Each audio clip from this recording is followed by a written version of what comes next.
welcome back. Thank you for joining me for another episode of Come Over for Dinner. I am so glad you're listening. Today I have a very special guest named Kathryn. She is the mother of 4 children. They range in age from 6 to 13. And she and her husband own a realty company, Kestrel Realty, here in Moscow, Idaho.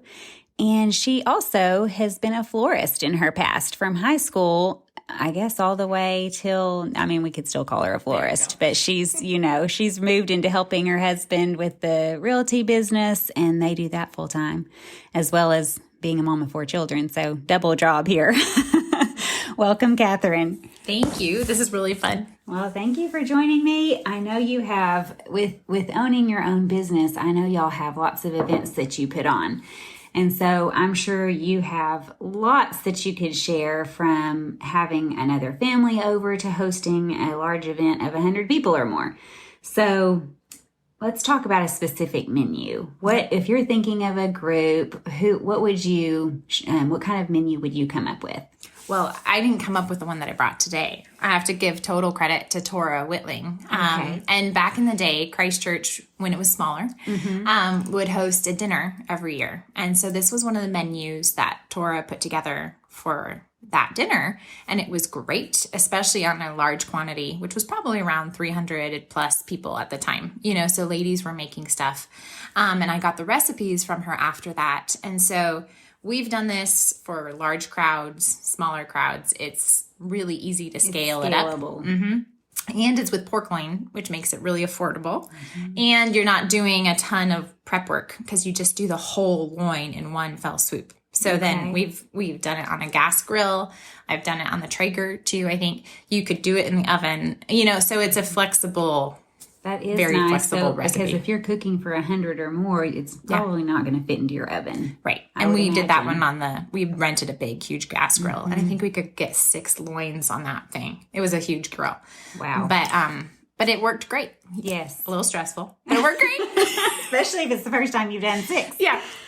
Well, that is amazing. So what is your recipe called? Okay. So this one is pork tenderloin with plum chutney. But I don't use the tenderloin. I use the big, huge loins that you can get at Costco. Or I think we can have them at Winco, too. I've gotten them. What's the difference? Are tenderloins smaller? Yes. They're thinner? They're the smaller, thinner ones that come to a point. Mm-hmm. And then the loin is that big, huge, long strap. I think that runs along the back of the pig. Okay. That's my, you can double check that. But I actually prefer the loins over the tenderloins. You get a bigger fat. They do, I think. So maybe if you're cooking low and slow for a long time, they're going to stay a little more tender. Yep. And on the grill, that makes sense. So they won't dry out. Mm-hmm. Tenderloins are delicious. You just have to be very careful about not overcooking them. Yeah. I one time cooked a tenderloin and followed the recipe exactly, and it was not good. No, just so tough. So tough and way overcooked. And then I made it again and scaled the time way back. I'm not sure what happened. It's a very good recipe, but the timing was way off. Yeah. So anyway, maybe there's a little more forgiveness with regular I think so, with the big loin. I think the only thing we've run into, honestly, is the other problem of not having it done soon enough. So you get a little bit more concerned, okay, it is big, it is fat. How many of them are we putting on here? Gotta make sure it's finished all the way in the middle. Yes, you really do. So do you use a meat thermometer, or how do you keep up with it? A meat thermometer is great. And on the Traeger outside, we have one that's a Bluetooth, so it can connect to your phone. So then it just stays in there the whole time with whatever meat you're cooking. Which is genius, because if you're opening and closing and opening and closing, you lose all of your heat. Mm-hmm. And then it has to build back up, and it takes it longer to cook. So if you can just monitor from your phone. And I've heard, I don't have it yet, I need to do this, but I have heard that on your phone, you can do apps that actually control the temperature as well. Oh, yeah, I think so. If you feel like it needs to cook a little faster, you can up the temp in or down, it's done. You just want to keep it warm. You can go down. Which would be great. We don't have that. This one, it has its own little thing that's connected to it, to the thermometer outside. Mm-hmm. So I'm thinking it's Bluetooth too, to Mike's phone, not mine. Mm-hmm. But even so, I can pop outside and see what the temperature is without opening it. And then control it from whatever that is. Well, or outside. On that one, no, you have to control it on the actual Traeger for that one. Which is not hard. The fancy ones, I do know the fancier Traegers. I know if you were gone at church and you wanted to just adjust right. it. I guess it would be if you're really away fancy. From the house. Yeah. But Oh, very fun. Okay, so I will post this recipe on my site, so you can find this recipe, and she has some side recipes too. I will post them on comeoverfordinner.com. Yep. What do you serve with pork loin? So with this one, it has a chutney that goes with it, which is really great. So it's got a rub on that you put on it before, a dry rub before you put it on the grill or in the oven. And then the chutney that goes on top, it's a plum chutney. So you get your sweetness with the pork right there. And the pork's been herbed. But I've done it with dried prunes instead of plums when, you're not in the season necessarily to get the plums or whatever it might be. And it works great. Really good with the dried prunes as well. And then the sides that come with this is a beef barley bake. And this is the one I was really struggling to try to remember the name of the grain this morning. But it is super easy because you kind of just dump everything in with the barley. It's butter and it's beef broth. And it turns into this hearty side dish, but it's not your normal. It's not a potato. It's not rice. It's a little surprising, but it's really tasty. It's delicious. Yeah. I'm not sure I've cooked with barley. I mean, I'm thinking surely I have at some point in my life, but I really can't remember. So I'm going to have to search for this. This is going to be an interesting menu for me to recreate. I hope it works out well. It reminds me of fall. Yes, it feels very fall. It's I mean, you think of when fall, and fall is upon us. It's around the corner. So for sure. And by the time I post this, it will be fall. It will be fall. I know. Things are getting colder, which is great. But and that's the same thing with the salad. It's a pumpkin salad. So you use greens, but pumpkin seeds are in there. So, which is great. My mom is deathly allergic to nuts. So I'm very aware of that when we're cooking too. And this one uses pumpkin seeds. So your crunch, should be fine for most people. Toasted, they're good. They're like nuts. Yeah, they are. And these ones, I delicious. think you can just grab them at Costco. So you wouldn't have to do anything. And are pumpkin seeds also called pepitas? Oh, I don't know. Are they? I think. That's really fun. I did not know that. I have to look it up. Okay. I didn't know that. That's great. Me on that. But I think I had that revelation at some point. It's called pepitos? Pepitas. Pepitas. Pepitas. And I'm pretty sure, yes.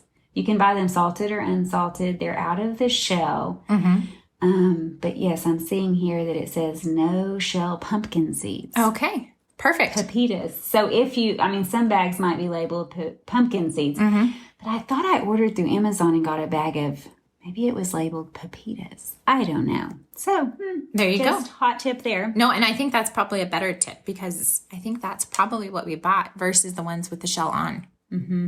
Right. Which would be harder to eat. Definitely do not want to get the ones with the shell on. The ones I've ordered have been roasted and salted, and it's just an instant topping to a salad. You can get them the other way and toast them yourself, but I find that they're really roasted perfectly the other way. And I ended up, when I roasted them myself on the stovetop, I ended up adding a little too much oil. Oh. And so I don't know, I just didn't like them as much as the one I had bought in the bag. And then you just spent that extra bit of time in pan. Yes, exactly. It wasn't instant. So speaking of time savers, what do you do to maybe make this simpler if you're in a hurry? Yes. So some of it, obviously, you can't do until the day of. But if you are prepping for various things, the nice thing is if you're using a couple different appliances, like your oven is baking the beef barley, your grill is doing the work on the roast for your pork loin, you can make your salad dressing ahead of time, which is great because then you can chop your cheese ahead of time and have it in a bag and be just ready to dump your salad together. So this one has some of that last minute stuff in terms of slicing up the meat and that kind of a thing that you just can't avoid, but you can make the chutney a couple days ahead and then just reheat it. And that's a big time of menus. Yep. A time saver right there. So then you're just ready to dump that in.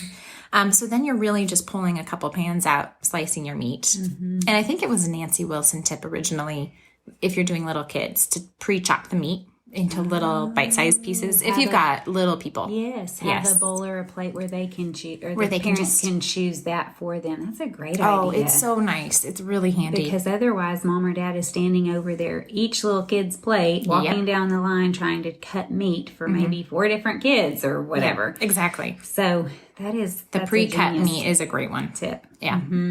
And of course, with salads, if you don't have everything, you can just eject throw it together. When we did this what you one have. for our it was a kestrel dinner. I'd had all the cheese ready, but the kitchen crew I think totally missed it and didn't put it on the salad. But it was no big deal. Delicious. No one noticed. Yeah, nobody noticed. I noticed at the end. I don't even know if I noticed. Can't remember if I thought while I was eating it, oh, where's the cheese? You know. So, or if you didn't have the cranberries, your salad can be pretty forgiving. For sure. Especially if it has lots of elements to it. Yeah. You know? So it's nothing to stress about. It's also nothing to say, oh, I'm going to go rush out to the store to buy this one thing. Right. You know. For sure. Yeah. Okay. Tell me about so you host small groups, but you also host large groups. How do you take a menu? Let's say you have a menu that serves 8. How do you turn that into a menu for 100? Like, most people, if they thought about hosting 100 people, might start having heart palpitations. Well, like if you're doing 20, it's kind of the same idea. You're still having to figure your recipe out. Right. And so it is with a regular recipe, you're multiplying your amounts. And I was telling you earlier, and I am sitting here with my spreadsheets because I printed them out. Working in real estate, I bet you probably have gotten pretty good at spreadsheets. I do like spreadsheets. And I know some people hate spreadsheets, it doesn't make sense. So I also do like lists, and so depending, just more for my own sake, because my brain can't hold it all. Right. I know I'll forget. And so if it's written down, then it's just that peace of mind, and it's a quick reminder. You can actually check it off if you want to. So there's all those things. But on the spreadsheet, it has the ability to multiply for you. So if you set up the calculations correctly, which just takes a little bit of extra time, then you put your amounts in and you say, okay, we want to do 25 people, so how much should I order ahead of time to make sure I'm not, calling the last person, I need 2 more onions, I was short. And so that's where I break it down, and I use the recipe, and I'm probably not doing this completely accurately because I'll use the original recipe and then just multiply it up in general, but be careful on certain things. We were talking about salt, watching our salt content. So it's not too salty. And on baking, it's a different process. So because you're going to mess with your calculations and your equations, because baking is science. Which I have just recently learned that. My twin sister has a friend in Oregon who owns a bakery, and she was talking about how many times she had to test her cake recipes because she did massive amounts of cake. And I had no idea until she told me that story. I mean, because I have made plenty of cakes, but I haven't made 100 cakes. Right. And so I didn't realize that you don't just multiply by 100. Yeah. If you were doing baking powder and salt and maybe some of the other things, I don't know, but that you have to actually figure out so that's something I want to research. I know. I think it would be a fun thing. That would be a really fun thing to figure out how to make a large batch of cakes and experiment one day. Yeah. But, with cooking, like you're saying, it's different than baking. It's much more forgivable. Very. And so you could, like, let's say on the pork loin, it's not going to matter if you have extra rosemary or less rosemary. Exactly. Yeah. Salt may make a difference, but salt will make a difference. And you don't want to undersalt too, because that's true, and it's flavorless. Oh yeah. So that's a key one where you do want to be generous enough with your salt. And it doesn't matter, like you're saying, you can dump your rosemary. You can just be grabbing handfuls and rub it on there, or you short time on one, no big deal. So what program do you use? Is this Excel? You could easily use Excel. This is Google Sheets. Google Sheets. Which is free. And I bet to figure out the equations, did you do YouTube videos? You may have already known how to do the equations. Some of it was, probably back to high school, knowing how to do Excel, and you just highlight a few cells and you can do the sum. That's the easiest one. Kind of looks like that big E. And you can quickly add a whole column and see, okay, our total is 55, of whatever it might be. And so it's simple like that. You just do it with multiplication instead of addition. And so that gets you, okay, I know I have a half cup that we are starting with of brown sugar for our chutney, but I'm making times 5 recipes. Yeah.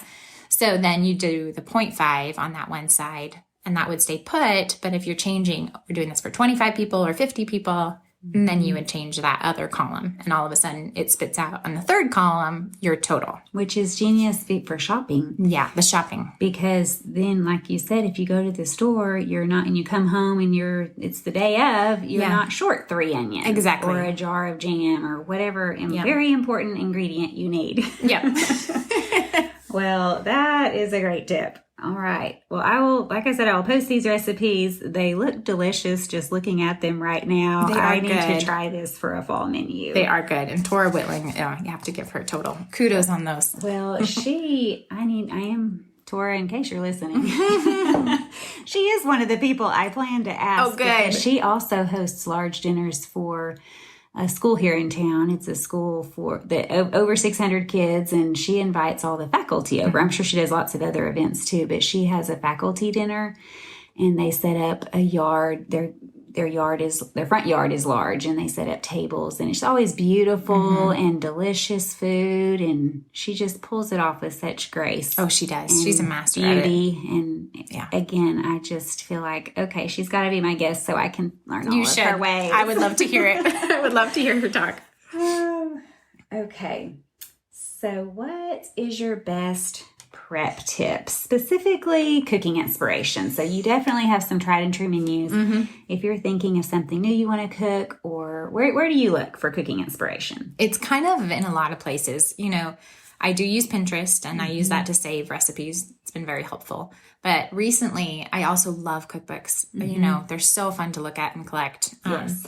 And so recently, for meal planning, I've been grabbing a cookbook. And I was telling Bess, sometimes it's just whatever is closest. Yes. And I'll grab that one. I really need to use this. It's been on my shelf for 6 months. Exactly. 6 years. Yeah, or longer. And so I'll go through and just start finding recipes, because I do love to try new recipes. And so probably too much, because then you're always trying something new, but it's fun. But then you can find some fun family favorites that way. You do. Create new family favorites. Especially if you get stuck in a rut. Or not favorites. Yep. It's good. It's good for all of us to have those moments. Do you have a particular cookbook lately that you've been inspired by? Lately, Pam Anderson's cookbook, one dish meals for having people over. Okay. It's something like that. I have a picture of it on my phone, so I can check it in a little bit. But I was using that cookbook last week for the first time. Is it perfect recipes for having people over? Let's see. That one, I have this one too, but it's not that one. Okay. But that one is a fantastic one. And she does the same kind of setup in her cookbooks, where she includes a full menu for you, which is wonderful. Oh, there it is. This is the one I used this last week. 1 dish dinners. Okay, I see it. And it's titled Perfect 1 Dish Dinners, All You Need for Easy Get-Togethers. Yes. Nice. Yes. So I grabbed that one this week because I hadn't cooked out of it at all, and I've had it for, I'm not sure how long, not super long. But man, the kids loved it. So we did coq au vin out of there, and we did, what else did we do that hit it out of the park? I'm not going to remember. Her enchiladas were not as well received as the previous enchiladas we've done. But there was another one that we did too. Oh, it was her Frogmore stew. Frogmore stew. Is Frogmore a name of something in England? I didn't do any research on it. So I can't tell you when why. When you first said frog, okay, I'm from the South, and I immediately thought frog legs. Yeah. So no, we weren't doing frog legs. Oh, I'm not sure I would want to try that. And I'm like, wait, Frogmore. Frogmore is I thought it was the name of a house in England. No, you should find out, because I'm actually curious. But it felt much more like a Cajun recipe, like a big broil. Okay. Frogmore is an estate within the home park adjoining Windsor Castle in Berkshire, England. So there you go. So apparently it had some history of being from, or maybe a part of Frogmore. Who knows? Regardless, we'd have to get the book to check it out. To find out why. But it's corn on the cob, and it's shrimp, and it's sausage, very much like a broil that you would dump on the table, except it's in a stew form. Okay. That sounds delicious. It was great. And it was easy. But she puts together a whole menu. So if you are starting out as a newlywed, or if you're trying to wade in, or if you want to just make it easy on yourself to not have to think through everything, the salad, the appetizer, dessert, pairings of wine or drinks, she puts all of it all out. It's all in there. Genius. Yeah. So it's handy. That would be so helpful, because sometimes you find one recipe and then you have to really think through what do I serve with this? Yeah. And then find all the other recipes Yeah. to serve with it. Yeah. If you're not experienced or have your own collection already. Right. Exactly. So just having it all laid out. Or for a weeknight, it's just great. You know, you're like, okay, we're just going to do these 2 elements. We're not going to make it a full. We're not doing the dessert, you know. Sure. But we're not doing wine pairings. Yeah, exactly. On our Tuesday night with the children. Exactly. So it's easy in terms of just that quick. But so that was the most recent one. Okay. Yeah. Well, I'll have to look into that. Yep. What about cleaning? Cleaning up after all these guests. She's cooked for 100. They all leave. You wave your fond goodbyes, and then you turn around. Except we're not doing the 100 at our house typically. That's just occasionally. But no, I. It's funny. Dawn Power Wash. So it's not just ordinary Dawn. It's the one that comes with the spray gun top, and you can. This is fairly new, I think. Yeah. This is fairly new to me. This is a great one, and I love it. And you can buy it anywhere. Yeah. I mean, you can buy it. It's everywhere now. You said it turns it into foam. It turns it into foam. And so you have like the hand soap that will be the foaming hand soap. It does the same thing, except it's a spray bottle top. And it lasts forever. When it turns into foam, somehow it just seems to last forever. That's what the big push was with the hand soap, is that you could not use quite so much all at once. The foaming hand soap, apparently it helps to make your soap last a lot longer. Oh, that's great. So maybe the Dawn Power Wash is the same way. Do you use it in the kitchen only? Or? No, I'll use it everywhere. In the bathroom, on the stubborn stains on the tile. It's worked on that. And Dawn is concentrated enough that you need just a small amount. Oh, yeah. I have tried other brands and have regretted it. Yeah.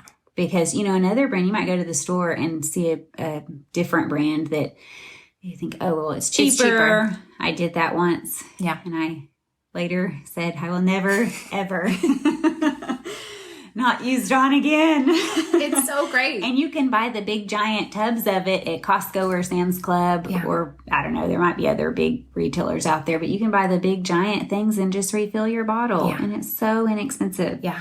And you do need just a tiny amount.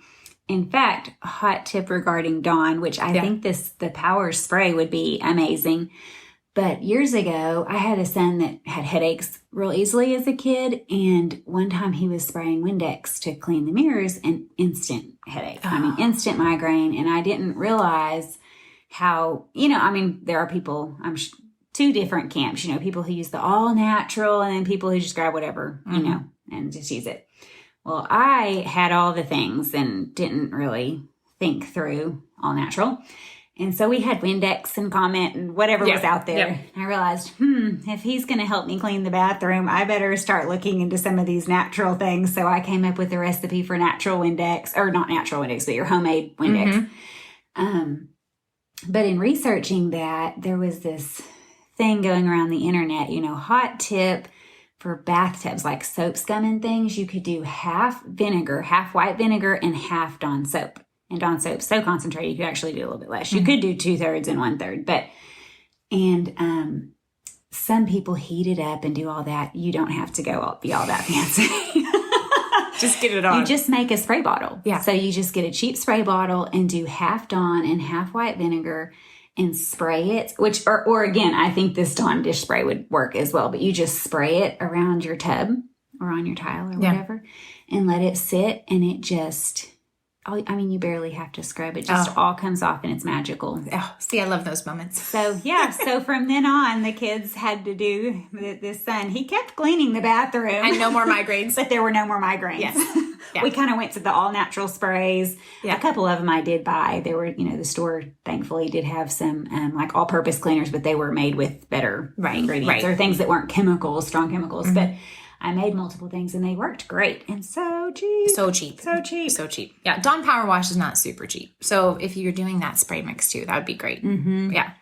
Well, in Dawn, this Power Wash, you can buy in bulk and save. So the top is the spray part, but you can unscrew the base and they sell just the base. And I think you can get 3 packs or 4 packs or something like that, again, at the big warehouse stores if you do shop in bulk. So, yeah. And no, I keep them under my sink to replace them. I had to replace one today. I think it was this morning. But I mean, in terms of muffin pans or spraying down the stovetop, and then you just let it sit. Yes. Let it sit for 10 minutes. So easily. It cuts the grease. I know. Well, I was telling Bess, if you want to try it, this is fun to go ahead and spray your oven hood. And maybe the top of it needs it too, but inside of it, and then let it sit and come back and see how many yellow lines are streaking down your wall from all the grease that comes up there. It does a really good job. You'll be glad you did. You'll realize, wow, that was really gross. But at least you've solved the problem. And then you do your before and after picture. Right. And you're like, look at this. It's so clean. It was so gross. Now it's perfect. Oh, yeah. I love it. Wow. Well, that is a great tip because I really do think that came out in the last year. Maybe it's been a couple of years. It's pretty recent. So good thing to try. Yeah. What is your best advice for showing warm hospitality to those coming into your home? How do you set it up? So on this one, I was thinking especially of kids or families with kids. We've, just with the ages of our kids and as they've grown over the years. And we've been so blessed with lots of people who have so many amazing ideas that I'm sure all of these were someone else's completely before they got used. And so just the fun drinks set on the table so that the kids' table, if it's separate from the adults or whatever. But if you use Izzy's on the kids' table, they're just so brightly colored and you mix them around and everyone's got a fun spot to go sit. And if they don't like their drink, well, either they trade. They can trade or put a couple more on your drink station and have them ready to go. Or if the adults want it too, so that those are options. But we'll also frequently do, especially on our outdoor tables, the paper for the kids with crayons, just so there's immediately a fun option for them to do. We'll do the candy down the table. Is it brown paper? It's the brown paper. Where do you find that? Can you Amazon. find that locally? Yeah. Amazon you can buy. Especially if you want to get a thinner weight on the paper so it rolls over your table easier.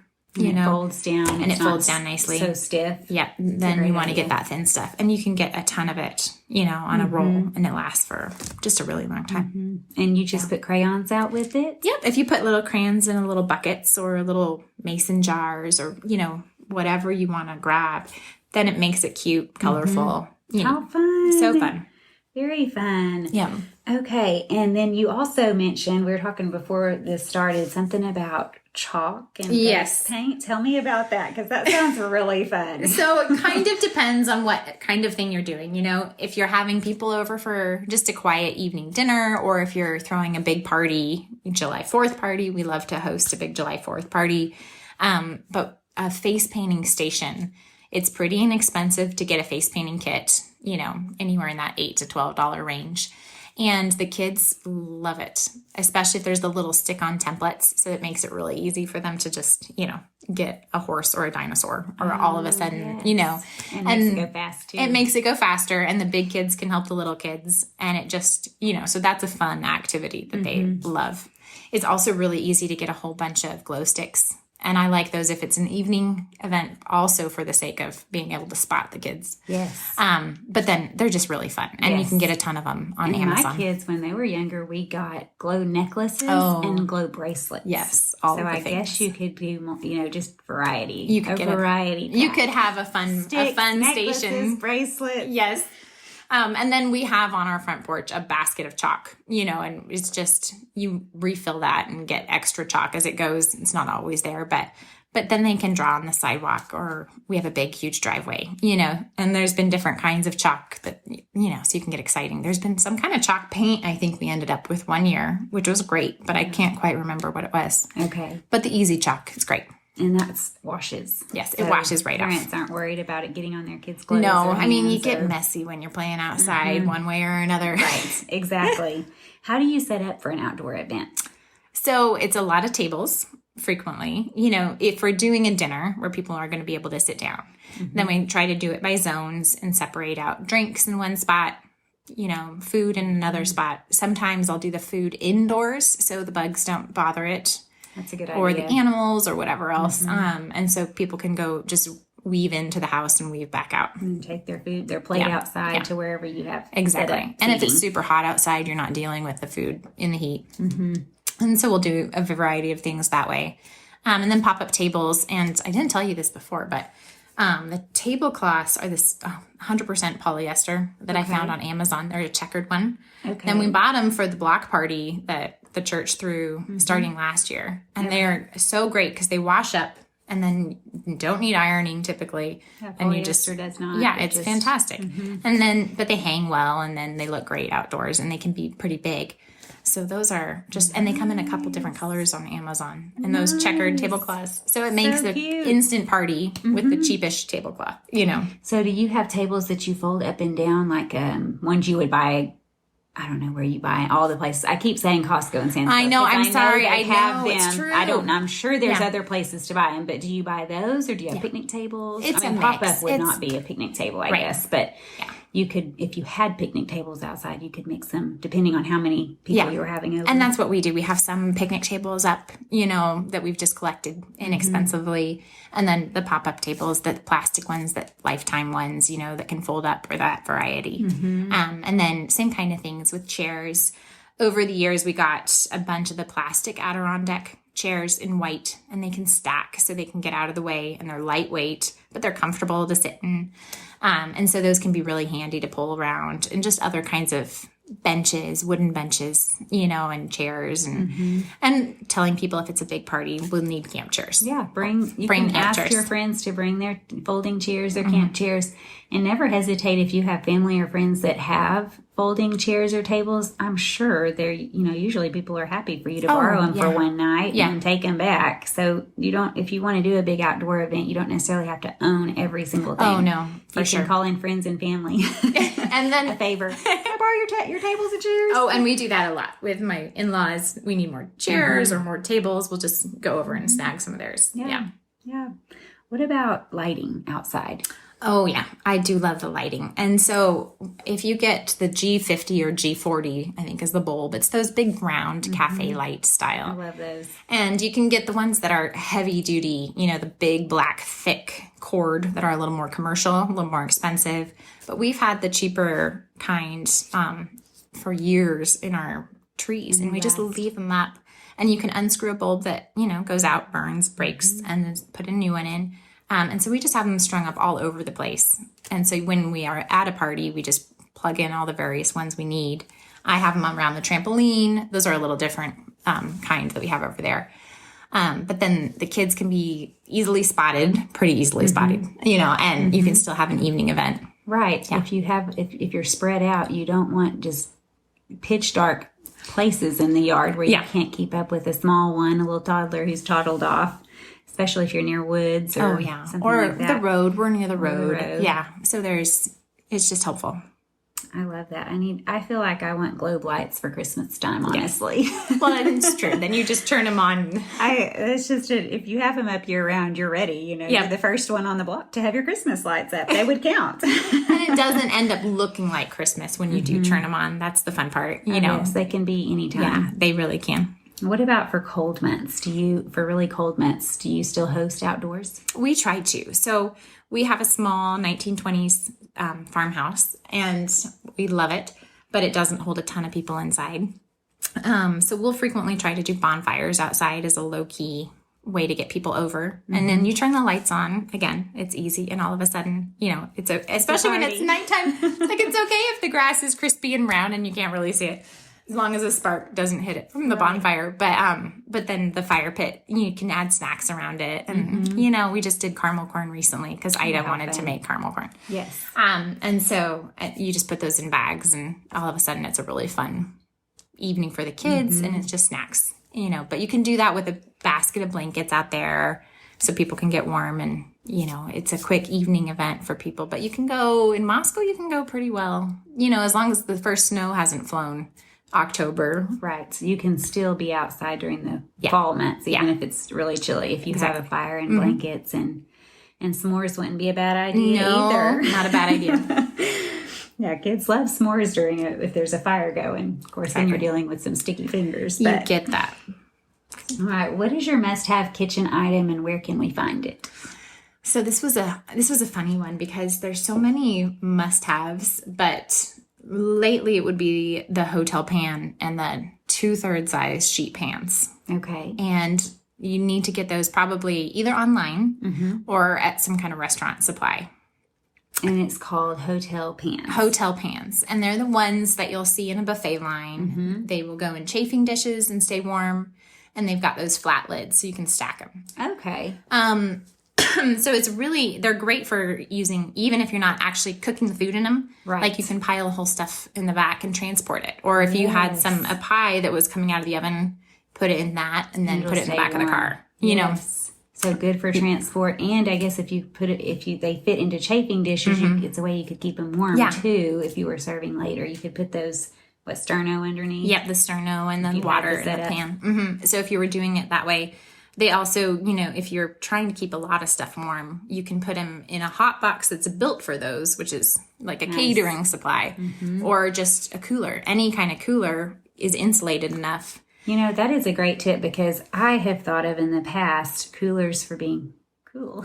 It's where we think about it. We're thinking keeping things cold. In the South, we have only ever used coolers for ice. See, that's a whole different ballgame. Ice drinks and ice this and ice that. Go camping and make sure it's cold and full of ice. Yes. So, of course it can keep things warm too. I had a brother-in-law once who they came from, can't remember how far away, but anyway, he had cooked the turkey for Thanksgiving, put it in his cooler, closed it, and drove. And he opened the cooler when he got to our house, and there was still steam coming out. Yeah, it was wild. It's amazing. I could not believe it. It really is. And that's when it kind of the lights went off. This was a few years ago. The lights went off of like, wow. Okay, you can keep things hot in there too. Yeah. Genius. Oh, I know. It's amazing. It really is. It's incredible. And at the July 4th party this year, my sister, who works a lot doing NSA catering events here in town, she brought the corn, and she did cooler corn. So tell me about that. You put all the corn on the cob in there. Okay. Peeled out of the husk. Ready to go. Yep. And then dump boiling water over it with salt, I think. And you just shut the lid and let it sit for, I think, 30 minutes, and then open it, and the corn's super hot and cooked perfectly and ready to go. Just leave it in the hot water. And that's exactly what she did. So they get hot corn as they go through the line. It was perfect. Wow. And she even more put butter in a big, huge squirt bottle. So it's melted already. That is genius too, because normally you're having to do the stick across, and it's not very fast. It's not fast for a buffet line. Yep. For a buffet line. Yeah, but then you just squeeze a bottle of butter. So did she put seasonings in it already, like salt and pepper butter, or just I think it was just a salted table, butter? Yeah, and I don't think you even had salt and pepper butter. Yeah, it has salt in it. So, but it was great. That sounds delicious. Yeah. So use your cooler on the hot stuff. Oh yeah. And the hotel pans, do they fill up like they would fit in a normal size oven? They fit in a normal size oven. I don't know if they would easily fit in your cooler. Depending on the size of the cooler. Yeah, but you could use the same principle with foil pans of any sort, or all of that.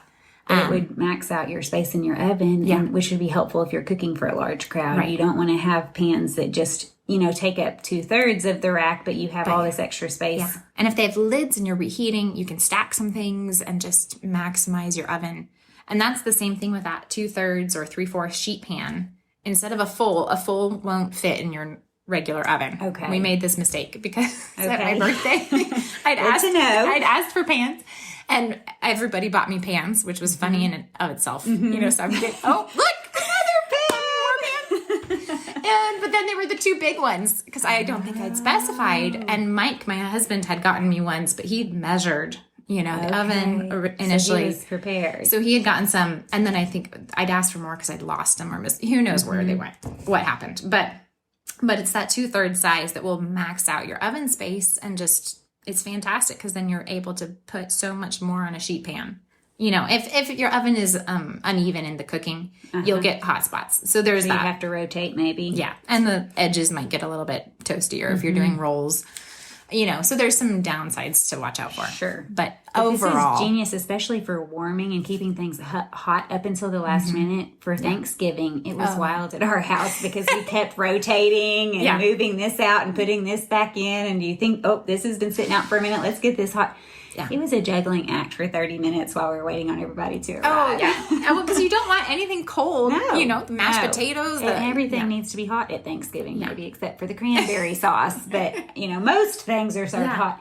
So this may save my Thanksgiving dinner. So I'm going to look these up. Good. And I will post the spot to find all of her fabulous items. It will be on my website, comeoverfordinner.com. So having all this company over, you have small events and large events. I'm guessing that you've never had any problems and that things have always gone according to plan and perfectly. Is this right? Oh, it's absolutely right.